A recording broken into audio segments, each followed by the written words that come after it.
Ladies and gents, spanks and danks, how we doing today? Today I got a review for you guys on the map Liberty Falls. This is the final map that I'm doing a review on Black Ops 6 until the next map comes out. I just wanted to say thank you guys from the bottom of my heart for all the support that I've been getting on the channel. It is so motivating and I love producing videos for you guys. Doesn't matter if I'm a small, content creator. I will give you guys the best content that I can give, even if it only gets 28 views. Thank you guys so much for watching. Let's get on to the review. As per usual, I like to start out with the good parts of the map because you know what? It's a lot more fun talking about the good parts of the map before I get angry at some of the things on this map. So here we go. I wanted to first and foremost talk about the map itself and kind of what it represents in my opinion. So the way that I see Liberty Falls is I see it as an extended survival map, meaning like Nocturne Toten is a survival map, Town from Black Ops 2 with Bus Depot and Farm, and with Nuketown. Survival maps are just like really small maps with one objective, and is to survive. So there's like not really many side Easter eggs or any at all. And so I would consider this map small enough to be a survival map. Now, what do I think about the map overall? I think it excels at what it's meant to be, which is a survival map. I love the size of it. I love how everywhere on the map there's at least one Easter egg or side Easter egg that you can do. Everything in this map holds a value. For example, if you go from the right of spawn, you go through these telescopes and you can aim at the dancing zombie, then you have some dancing zombies around you. Now here I got my homie Carl over here just dancing with me. He didn't bring any bitches, so it's just me and him today. But everywhere around the map has something of value, like any sort of side Easter egg or main part of the Easter egg or perk machine or wall buys. I love it. Let's move on to the next point.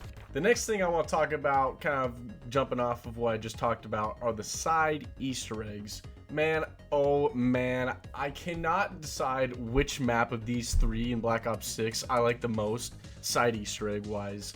Like, I think this map has like the funnest ones, but I think other maps like Citadel and Terminus has more rewarding ones. So let's talk about the side Easter eggs. You got the bowling Easter egg. You got this comic book statue that you can become. You got Deadshot that you can get by shooting these cans. You have these power-up locations where you can get max ammos or nukes or bonus points. Then you have the falling zombies Easter egg where you throw a grenade on the top of this church and all of a sudden you have a whole bunch of zombies falling. You get a lot of good rewards off of this one. Then you have the dancing zombies like I talked about earlier with Carl, who didn't bring any bitches. Then you have the vending machine, which you can melee once per round, but it kept giving me shit, so I did this! Then you have the vault Easter egg, where you go around the map collecting 3 sets of codes and then put them into the safe, and then boom, you can spend your keys inside of the safe. Those are all the side Easter eggs that I know about, and I love all of them. I usually do most of them every game anyways, because it's rewarding, because it's fun, because it adds value to the map. Moving on, let's talk about the Easter egg. I think that because this is such a small map, I think everything about this Easter egg is perfect. Sure, you could say that the final step of the Easter egg where you're in the church is kind of lackluster. You're just killing zombies and surviving. But if this is like your first ever like zombies map where you want to do an Easter egg on, this is so perfect. It doesn't need to have a big ass dinosaur with 2 heads coming out of the church chasing you down the streets. It doesn't need any of that stuff. Just keep it simple and keep it easy, and that's what they have done here. I even like the fact how they added a speedrunning achievement in this game, where if you beat the Easter egg in under 30 minutes, then you get a calling card. I have not gotten it yet, but expect a video of me completing it very soon. Now guys, let's talk about it. The whole reason why this map is so great, and that's the wonder weapon. Oh my lord. The jet gun makes its decade debut return, and it came in with a bang! This gun, it's so good. It's so OP. I love how they added an alternative way of shooting this thing where you just shoot out all the ammo in your reserves with a big ass blast. I never really use it personally, but the fact that they have it is great. I love how OP it is, but I also love how fair it is. You can't just hold it down for like a minute and then wait 10 seconds and then do it again. I also like how it's like a freaking vacuum cleaner. Like, you're not gonna get surrounded by zombies. Doesn't matter what round it is, this gun will always be good. Now let's talk about the bad thing about this weapon. It's not even that bad in my opinion. It's just a camper's dream weapon. This right here is every camper's wet dream.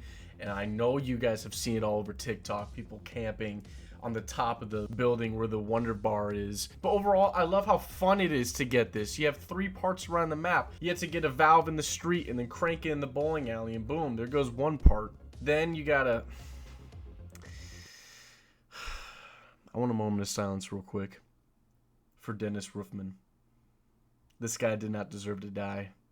After we slaughter Dennis Roofman and loot his shack, then you get the next part of the jet gun. Then the final step, which is my favorite, is where you get either mutant injection or a mangler cannon and shoot your way through the store, go and loot all the garbage bags until you get your final part, build the sucker, and then boom, there you go. The last thing I'll talk about this one weapon here, and it's kind of off topic, but hear me out. This is gonna be kind of a hot take, but in my opinion, I have used Wonder Bar probably 8 times in my whole career playing this game, and not once have I gotten either the jet gun or the beam smasher from Terminus. Let's just call this and just keep this gobblegum just giving you just the ray gun. Just call it, this is how you get the ray gun or the ray gun cheat, whatever kind of silly name or whatever you want to call it, because I've only ever gotten the ray gun from this gobblegum. Also, I think it's just fun to go and build your wonder weapon. Like, you gotta earn it, you know. I know maybe some people think it's repetitive and all, but I think it's just fun, in my opinion. It gives you more to do, and you also feel more deserving of it after you work so hard to get it. Now, I'm gonna list off a few other things real quick. This is gonna be just like really fast, real quick, real brief. One of the things I do really like about this map is the traps. I think that they're fun. I think that they're creative.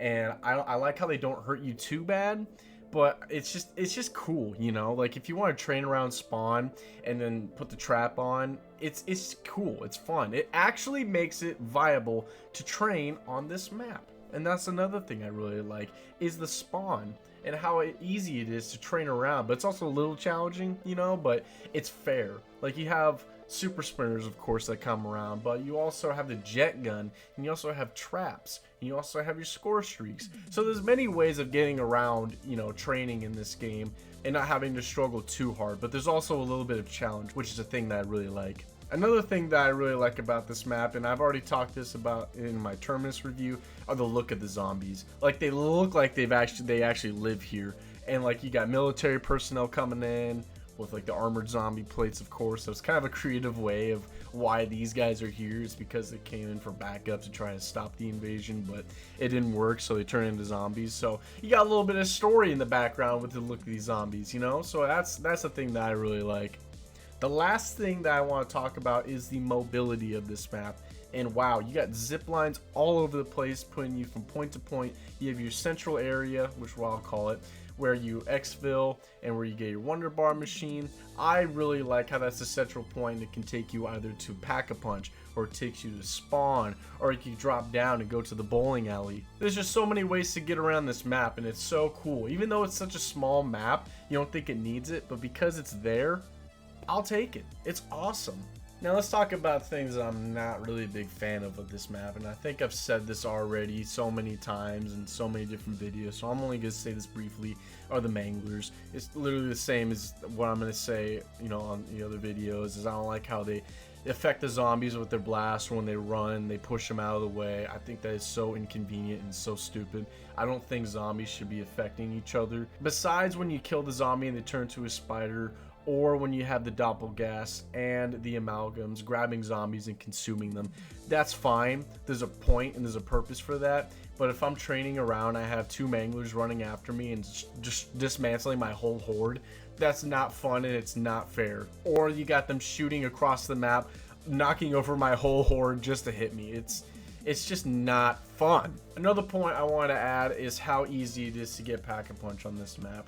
You know, I know how simple this map is, and the only thing that I would have wished for to get Pack-a-Punch, and this is just an idea, just throwing it out there, is you go inside and you hold X on the Pack-a-Punch machine, and then the church closes, and you have to survive like a horde that comes in through the barriers and stuff, and once you kill them, then boom, you get Pack-a-Punch. Pretty simple, pretty easy. You know, that's what I would have done. Moving on to my least favorite part of this map, and that, my friends, is the Abomination. Now, I come up with a lot of ideas to fix some problems that I have with this game, and I got some for you. So let me just talk about first what I do not like about the Abominations. I do not like how the game disciplines you when you kill the Abominations too quick. I think that's so dumb. Then it makes it so that I have to keep this Abomination on my ass for the entire round, and then keep a zombie, and then I have to kill this thing without him stomping on my crawler or destroying my zombie. It's not fun. Another thing that I do not like about it is I do not like how fast its mouths open and close. Now, the first one's easy to kill. Sometimes you can destroy its head, and then when it roars, it'll open up another mouth so you can destroy 2 of them. Yeah, you're not going to be doing that in higher rounds when you have zombies sprinting after you. It's not the case. Also, when you destroy the head, for the most part, one of the first things that it does is it speed walks towards you and then bites you. So when you turn around, you're trying to shoot its face, and its mouth opens up, it's already speed running towards you, and its mouth closes, and it hits you. So during that phase of you destroying one of its heads, it punishes you again because you just destroyed a head, and now you have to wait like 10 seconds in order for him to stop sprint walking towards you. Now, here is a couple things that I would change about this Abomination in my opinion. Let's cut down 1/3 of its health. Make it still have him be like a little bit of a challenge, because I still do want the elites to live up to their name, elite. So let's take 1/3 off of its health, and let's have at least one mouth constantly open for the entire time. Maybe you have 2 mouths open, and then one closes, and then one still open. Make it so that it is easier to kill these cocksuckers. The last thing that I'll tell you guys that I actually do like about the Abominations, and when it does its loud roar, you can throw a grenade in its mouth and it just blows up. That is fun. But good luck doing that when you, like I said, when you have a horde behind you, and when he does that roar, then you have to completely forget about your horde. Hopefully you have a grenade in your arsenal, sprint towards him, pop it in its mouth, and then boom. But I will give him credit, that is a very fun and creative way of killing this thing. I do really like it. I've only ever done it a couple times, but overall I am madly in love with this map. But I did get extremely sick of it at one point, because I did get Nebula and I was on this map for probably maybe 30 hours. So it was a little hard for me to do a review of this map, but then once I played it again and actually like had fun and didn't have an objective to getting camos, I still love this map to death. But anyways, I hope you guys enjoyed this video. If you guys want to leave a like, please do. It helps me out so much. If you guys want to subscribe, I post every Monday, Wednesdays, and Fridays. And if you guys want to spank my bells, I will not stop you. Have a good one, guys. Take care.